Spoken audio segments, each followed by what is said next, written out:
আসসালামু আলাইকুম। এই মুহূর্তে আপনাদের সাথে ৩টি জবের কথা আমি শেয়ার করব, যেগুলো সত্যিকার অর্থে আপনার দুনিয়া বদলে দিবে। এই মুহূর্তে খাদ্য, ভূমি, তারপর ইত্যাদি ইত্যাদি অনেক নিয়োগ চলতেছে। সামনে প্রাইমারি নিয়োগ আসবে। এত নিয়োগ থাকা সত্ত্বেও আলাদা করে আমি ৩টি নিয়োগের কথা বলবো। আশা করি কিছুটা হলেও আপনার উৎসাহ বেড়ে যাবে।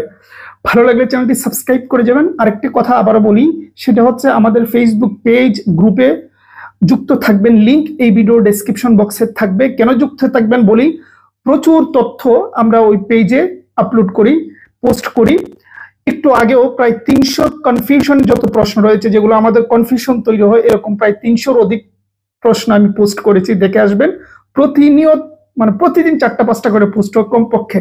ওগুলোতে আপনার স্কিল ডেভেলপ হবে, অনেক কিছু জানতে পারবেন। কারণ ভিডিও করতে তো সময় লাগে, অনেক সময় ইচ্ছা করে করিও না। সুতরাং ওগুলাতে যুক্ত থাকবেন। লিংক ভিডিও ডেসক্রিপশন বক্সে দেওয়া রয়েছে। অনেক অনেক উপকৃত হবেন।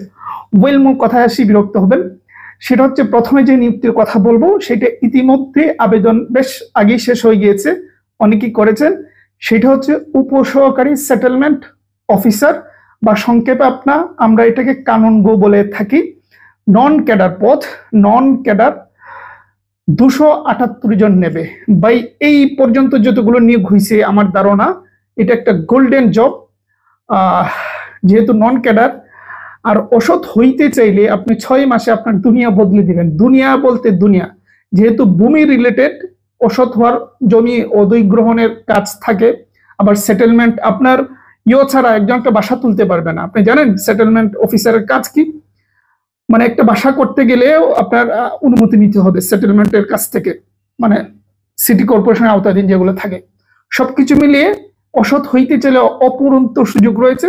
আর সৎ মানুষদের তো দুনিয়া অন্যরকম, সত্য সতী, সবকিছু মিলিয়ে দুর্দান্ত একটা জায়গা এই কানুনগো। এবং সেটেলমেন্ট অফিসার, এটা শুনলেই যারা একটু হায়ার ক্লাসের মানুষ, তারা অন্যভাবে আপনাকে রেসপেক্ট করবে।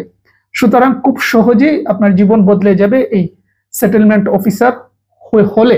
ঠিক আছে, তো এইটার আবেদন তো শেষ হয়ে গেছে, সবাই জানেন। অনেকে আমাকে জিজ্ঞাসা করেন এটার পরীক্ষা কবে হবে। আমার ধারণা আগামী 1.5-2 মাস পর পরীক্ষা হবে। এর আগে হওয়ার কোনো সম্ভাবনা দেখতেছি না। পরীক্ষা যখনই হোক, আপনি এখন থেকে এটার জন্য আপনার একটা প্ল্যান তৈরি করেন। আর অনেকেই টেকনিক্যাল থেকে করতে পারবেন, সেটা তো নিয়োগিত হয়ে আছে। আর এগুলো আসলে বলে লাভ নেই, যেহেতু আবেদন তো শেষই। তো যাই হোক, মন্দ কথা, এটার জন্য চেষ্টা করবেন। 2 নম্বরে আসেন। এই মুহূর্তে যেটা দুদকের নিয়োগ দিয়েছে, অনেক অনেক দিন যাবৎ সবাই বসে রয়েছিলেন। দুদকের নিয়োগ ওই অর্থে আসে নাই, কিন্তু সর্বশেষ কিছুদিন আগে দিল। হয়তো 2-1 দিন পরে আবেদন শুরু হবে। এটাতে সব পদ রয়েছে, সহকারী পরিচালক রয়েছে, কোর্ট পরিদর্শক রয়েছে। আপনারা জানেন, এইটা তো আপনার জীবন, যৌবন, সবকিছু, সামর্থ্যের সবকিছু ঢেলে দিয়ে চেষ্টা করবেন। তাহলে দেখবেন আপনার দুনিয়া ম্যাজিকের মতন বদলে যাবে। কি পরিমাণ রেসপেক্ট যে আপনাকে করবে পরিবার, সমাজ, বন্ধু বান্ধব, আত্মীয় স্বজন, এটা বলার মতন নয়। যেমন মানুষ ম্যাজিস্ট্রেট হলে যেরকম আত্মীয় স্বজন গর্ব করে, আমার একটা ম্যাজিস্ট্রেট রয়েছে, ঠিক তেমনি দুদকে জব হলো এইভাবে তারা বলে বেড়াবে। সুতরাং চেষ্টা সবটুকু দিয়েই করতে হবে। 3 নম্বরে আসেন।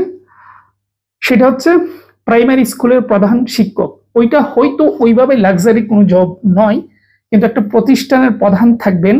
এই প্রথমবারের মতন সুযোগ দেওয়া হচ্ছে। 1100 সামথিং পদ কমানো হয়েছে, 1100 সামথিং নেবে।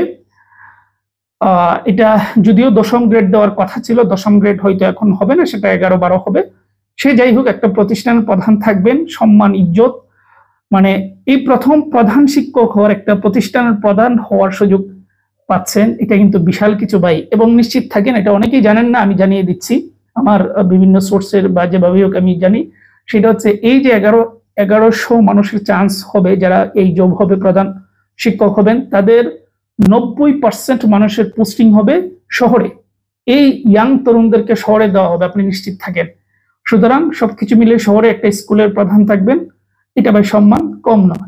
আপাতত এই 3টি নিয়োগের কথা বললাম, এই 3টিকে মাথায় রেখে কাজ করেন, নিজের জীবনটা সাজান। 6 মাস, আগামী 6 মাস পর দেখবেন আপনি কোথায় চলে যান।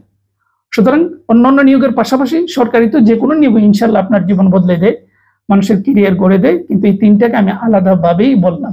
সুতরাং এই 3টা বিষয় মাথায় রাখতে পারেন। আজকে এই পর্যন্ত দাঁড়িয়ে টানলাম। ভালো থাকবেন, সুস্থ থাকবেন।